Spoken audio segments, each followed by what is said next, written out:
The wind howls over the stony hills of the Peloponnese. The sun rises on fields that stretch across the valley, fields once soaked with blood, sweat, and tears. A young man wakes before dawn. His hands are already rough, his back already aching. He walks barefoot into the cold, dry soil. He does not own the land he works on, nor the tools he carries. He is a Helot, a slave of Sparta. Above him, on the high ridges, Spartan warriors train, bronze shields flashing in the morning light, their chants echoing through the valley. They are legends in the making, the most feared soldiers of the ancient world.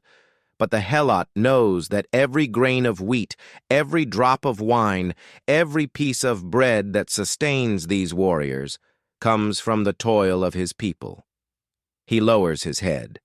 He does not look up when a soldier passes. For even a glance could be mistaken for defiance, and defiance, in Sparta, means death. Sparta, the city that became the symbol of discipline, power, and unbreakable will. But behind that image of glory hides a darker reality, a society built not on equality, but on enslavement. For every proud Spartan citizen, there were 7 Helots, living ghosts who sustained the city, yet were never allowed to belong to it. They were not foreigners brought in chains from distant lands. They were Greeks themselves, the conquered people of Messenia, enslaved after Sparta's ruthless expansion. Generation after generation, they were born into bondage, forbidden to learn, to travel, to hope. Their names vanished from record, their stories almost erased. Yet in whispers, fragments of their suffering survived. Ancient historians wrote of the Crypteia, a secret practice in which young Spartan warriors were sent out at night to hunt Helots, to kill any who seemed strong or rebellious. It was called training. It was also terror, calculated and systematic. For the Spartans, control was everything, and fear was the weapon that kept their world in balance. But how could such a society, so obsessed with honor and discipline, justify this cruelty? What did it truly mean to live under the shadow of Sparta's greatness? Today, archaeologists and historians are piecing together the truth through ruins, ancient writings, and the silent testimony of the land itself. The story of the Helots is not merely about slavery. It is about power, fear, and the hidden price of perfection. Because even in a civilization that worshipped strength, there were those whose strength was never seen. They carried the weight of a world that was not theirs, and in doing so shaped the destiny of one of the most powerful cities in human history. In the shadow of the world's fiercest warriors lived the most oppressed people of ancient Greece, and this is their story. When archaeologists and historians speak of Sparta, they often speak of strength, of shields, discipline, and unbreakable loyalty to the state. But to understand Sparta's power, we must first understand what lay beneath it. The Helot system, one of the most extreme and systematic forms of slavery in the ancient world. It began in the 8th century BCE, when Sparta, a small community in the Eurotas Valley, began to expand beyond its borders. Their warriors marched west into the fertile lands of Messenia, a rich region blessed with rivers and farmland, a prize too tempting to ignore. The conquest was brutal. Entire cities were captured, their populations stripped of freedom and turned into laborers. From that moment, the Messenians became Helots, bound forever to serve the Spartan state. The word Helot itself likely came from the Greek Helotes, meaning captives, but in reality, it meant something much darker.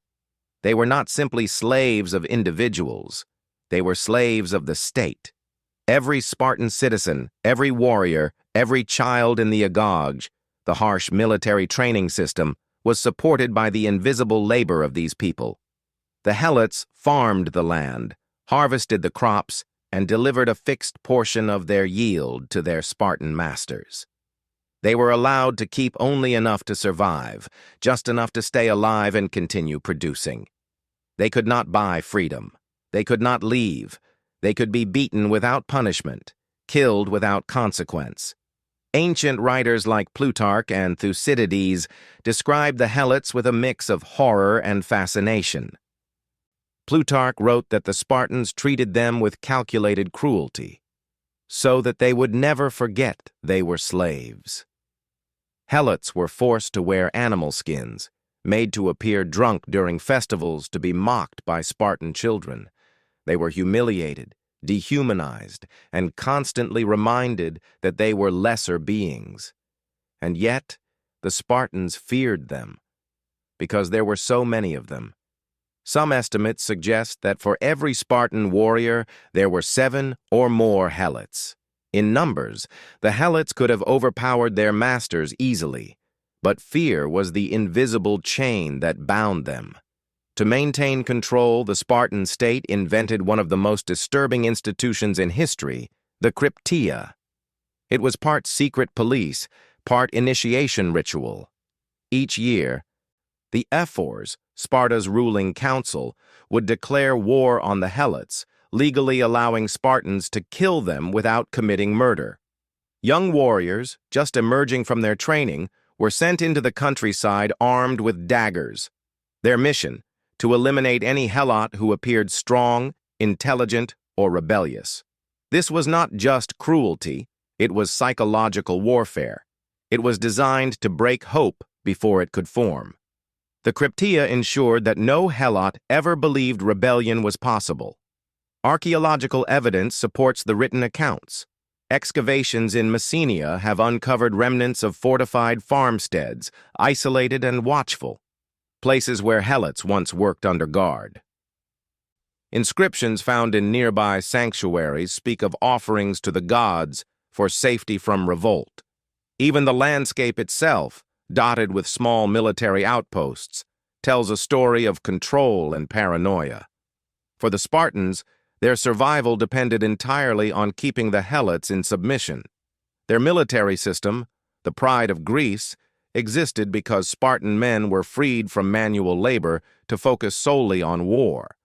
Their discipline, their fearlessness in battle, their entire identity was built upon the suffering of others. But despite centuries of oppression, the Helots never completely accepted their fate. Throughout history, there were whispers of uprisings, small revolts that flickered like sparks in the dark, and one day, those sparks would turn into fire. The most famous rebellion came after the Great Earthquake of 464 BCE, a catastrophe that destroyed much of Sparta. As buildings crumbled and warriors died, the Helots rose. For the first time in centuries, they saw a chance to reclaim their land and their freedom. The rebellion was crushed, but it shook Sparta to its core. It revealed the fragile truth hidden behind their strength, that their entire world depended on controlling those they feared most. From that point on, Spartan society became even more paranoid, even more militarized, even more brutal. Behind the legend of the Spartan warrior stood a trembling shadow, the millions of footsteps of those who worked, suffered, and died unseen. And without them, there would have been no Sparta. The sun rises slowly over the valley of Messenia. The air is thick with dust, and the smell of earth clings to everything. In the fields, long lines of men and women bend over the soil, their bodies moving like shadows under the morning light. They wear coarse tunics, torn from years of labor, and their feet are bare, hardened by stones and thorns. They are Helots, slaves of the Spartan state. Their day begins long before the warriors of Sparta wake. They plow the land, sow the seeds, gather the olives, harvest the grain, the lifeblood of a city they are forbidden to call their own. Every crop they grow, every basket they fill, belongs not to them, but to the soldiers who will never lift a hoe or touch the soil. For the Helot, work is survival. Failure means punishment. Defiance means death. The Spartan overseers arrive on horseback and spears in hand, eyes cold and sharp. They watch, they count, they strike when they please. There are no courts for the Helot, no rights, no justice. The whip is the law, and silence is safety. But the cruelty is not random. It is ritualized. It is designed.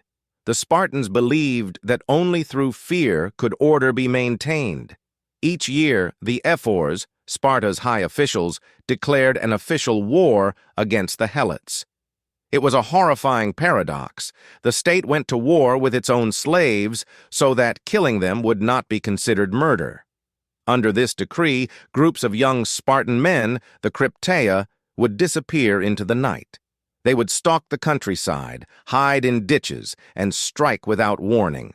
Any Helot found walking too proudly, looking too strong, or speaking too boldly could be killed where they stood. No trial, no reason, only fear. This system was more than brutality. It was psychological control. Every Helot learned early that survival meant invisibility. They walked with bowed heads, they spoke softly, they avoided eye contact with Spartans at all costs. Even laughter was dangerous. Joy could be mistaken for rebellion. One ancient writer, Myron of Priene, described the Helots as being forced to wear animal skins and caps made of dog fur, to make them look foolish and remind them of their inferiority. During festivals, they were made to drink wine until they stumbled, so Spartan youths could mock their weakness.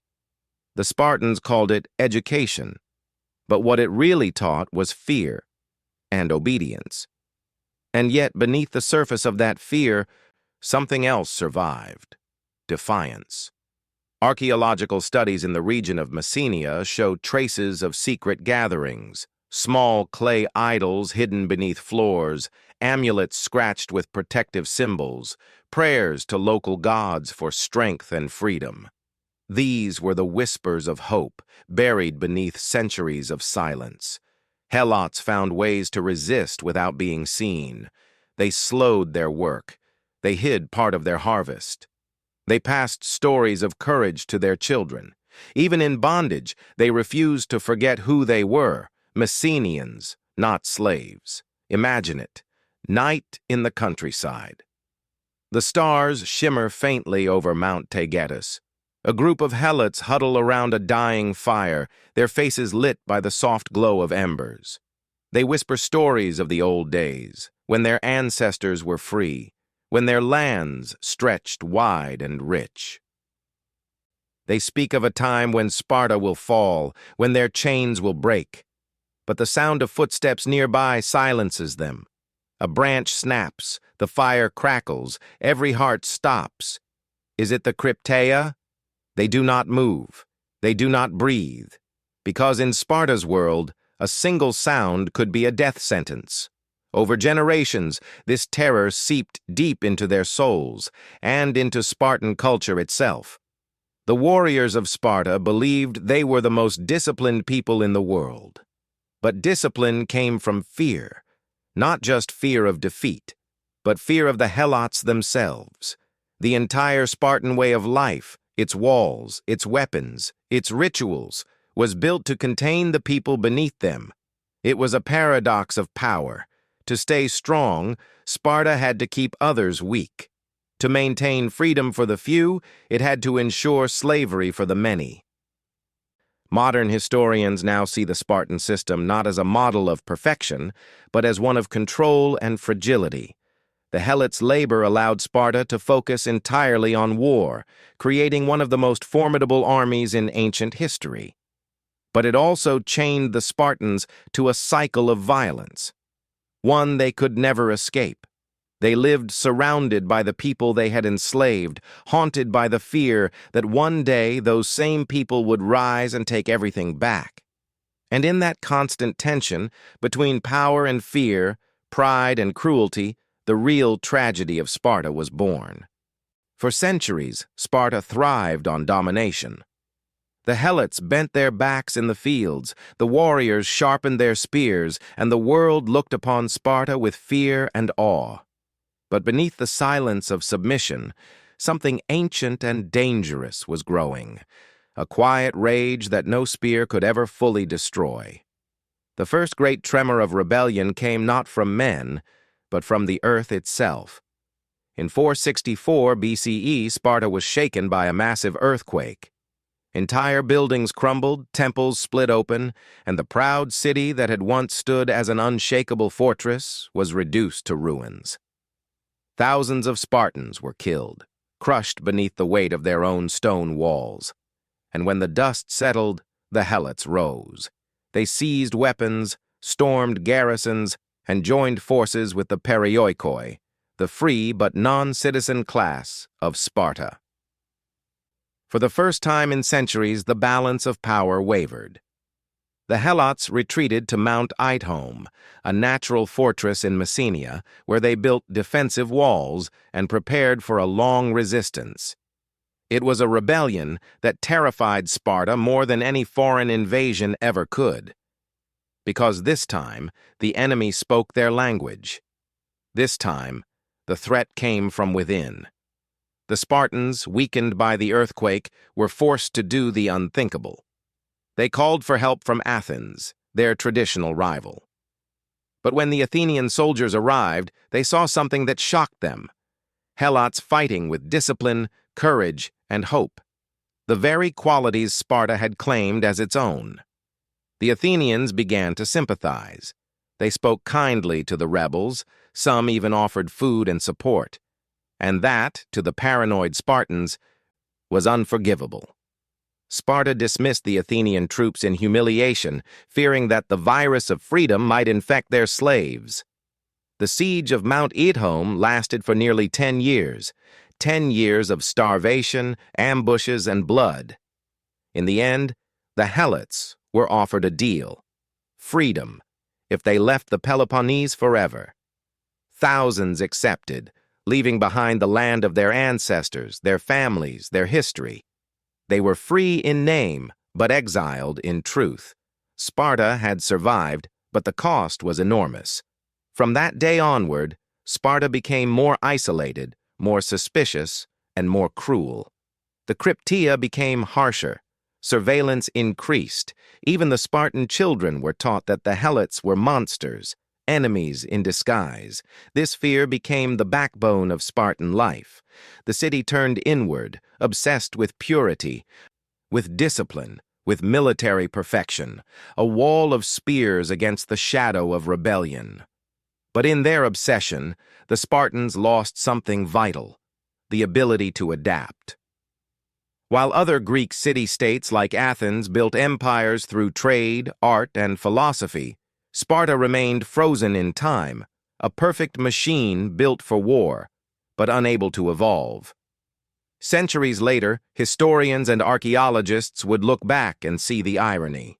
The Helots, the nameless slaves of history, were not merely victims. They were the mirror of Spartan civilization, its dark reflection. Every Spartan victory was bought with their suffering. Every heroic tale hid their despair. And slowly, as Sparta's numbers dwindled and its rigid system began to crack, the Helots and their descendants outlasted the very empire that enslaved them. By the time of the Roman conquest, the once mighty Sparta was a hollow shell. Its military strength faded, its citizens few, its greatness only a memory carved in stone. But the land of Messenia still lived, and so did the descendants of those who had once been enslaved. Archaeologists in modern Greece have found traces of this long, painful history. In Messenia, ancient farmsteads once worked by Helots have been unearthed, small, defensible, clustered near springs, always built with escape routes. Inscriptions tell of offerings to gods like Zeus Ithomatus, the protector of Mount Ithome, the same mountain where the Helots made their final stand. Even centuries later, that mountain remained a symbol of resistance. And in the 4th century BCE, when Epaminondas of Thebes invaded the Peloponnese, he finally liberated Messenia. He built the city of Messene, giving the Helots back their homeland after almost 300 years of bondage. The walls of Messene still stand today, massive, defiant, overlooking the valley that once belonged to Sparta. For the first time in history, the Helots became masters of their own land. In the end, the story of the Helots is not only about slavery, it is about endurance. A civilization that survived through fear was eventually undone by it. But those who lived in chains left behind something greater than the Spartans ever could, a legacy of resistance. They were not remembered as heroes in bronze or marble, but their endurance became the silent heartbeat of history. Their suffering shaped one of the most legendary societies in the ancient world and exposed its deepest flaw: that true strength cannot be built on oppression. The story of the Helots is not ancient history alone. It is a mirror, cracked yet familiar, reflecting the shadows that still linger in the human world today. Because when we strip away the bronze armor, the temples, the myths of glory, what remains is a question that echoes through time. How far will a society go to preserve its power? Sparta was a city built on fear, fear of weakness, fear of rebellion, fear of change. And in its obsession with control, it became a warning, a symbol of what happens when discipline turns to domination and order becomes oppression. The Helots lived in chains, but the Spartans lived in fear of those chains breaking. Both were prisoners, one of slavery, the other of paranoia. In every era, that cycle repeats itself. Every empire, every system of power, every modern institution that rises on the backs of the unseen and unheard eventually faces the same truth. You cannot build greatness on suffering forever. When we look around the world today, the sweatshops that power our technology, the invisible workers who grow our food, the exploited and forgotten who keep societies running, we are reminded of the Helots. They are not buried in the past, they are all around us. Different chains, perhaps, but the same silence. The Helots teach us that domination requires constant violence, not just physical, but psychological. The Spartans had to remind themselves every day that the Helots were lesser, because deep down they feared the truth, that all humans are born equal, that any system demanding the suppression of others must constantly fight against its own guilt. But there is another lesson buried within their suffering, one of endurance and quiet rebellion. The Helots survived centuries of subjugation. They endured mockery, torture, and murder, and still found ways to remember who they were. They kept their language, their gods, their stories, whispering them in secret, passing them to their children like seeds beneath the soil. And when the time came, they rose. They built their own city, reclaimed their land, and stood tall once again beneath the same sun that had once witnessed their bondage. This is the paradox of history. Oppression breeds strength in the oppressed. Chains forge willpower. Silence sharpens memory. We often admire Sparta for its courage, its unity, its legendary warriors. But perhaps the truest courage belonged not to those who wielded the spear, but to those who endured it. To live under unending terror and still dream of freedom, that is a heroism history rarely honors. Archaeology can dig up bones and weapons, but it cannot measure the depth of human resilience. No inscription can capture the courage of a people who lived for generations, with no promise of deliverance, and yet refused to forget that freedom once existed.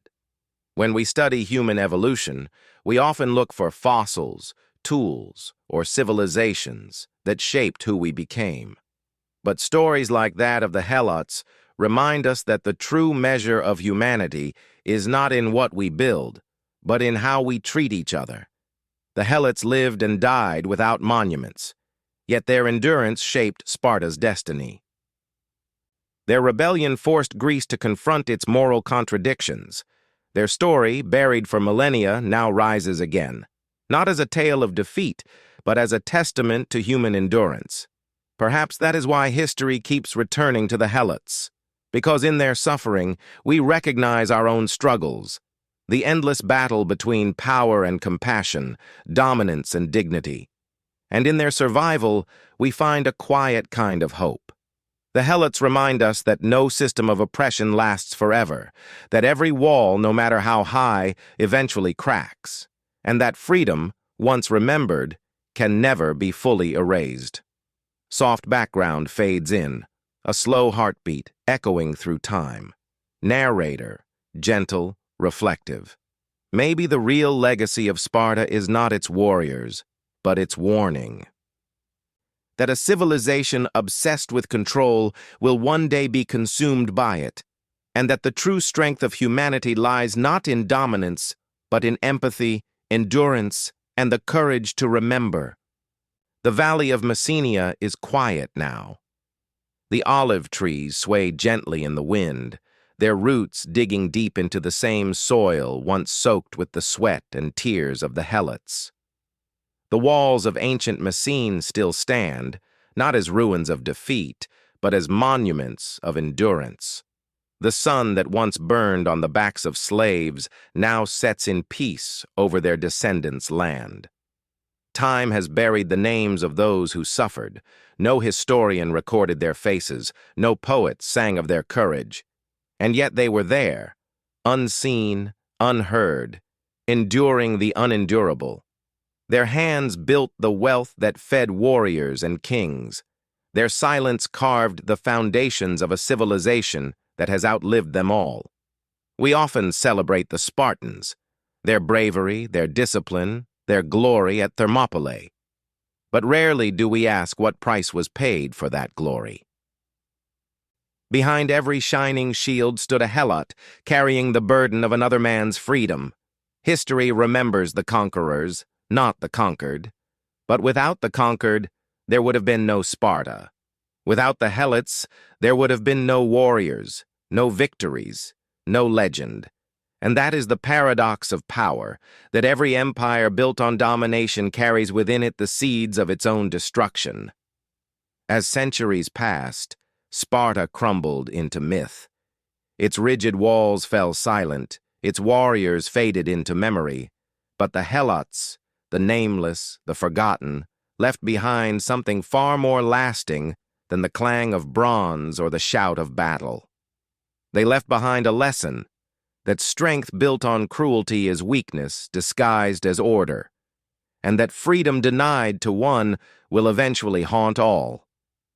When we look back through the ruins of time, we often search for heroes, men who conquered, ruled, or changed the world. But maybe history's truest heroes are those who simply survived it. The Helots remind us that even in darkness, dignity can endure, that even in silence, resistance can live, and that even when the world tries to erase a people's story, the earth remembers. Today, archaeologists walk the same valleys once patrolled by Spartan overseers. They find fragments of pottery, broken tools, grains of wheat turned to dust, quiet evidence of lives lived under tyranny. Each discovery is a whisper from the past, a reminder that history is not only written by the victors, sometimes it is written in the soil by those who suffered quietly. And if we listen closely, beneath the hum of the present, we can still hear their echo, the footsteps of the forgotten. The heartbeat of the enslaved, the courage of those who refused to vanish. Sparta's glory has long faded, but the memory of the Helots endures, not in marble or myth, but in the simple truth they carried through centuries of silence, that no civilization can ever call itself great while it stands upon the suffering of others. So as we look back on the story of Sparta, its warriors, its walls, its blood, and its pride, we are left with a question. What kind of greatness do we seek today? The kind built on power, or the kind built on compassion? Because the Helots may have lived in chains, but through their endurance, they proved that the human spirit is something no empire can truly enslave.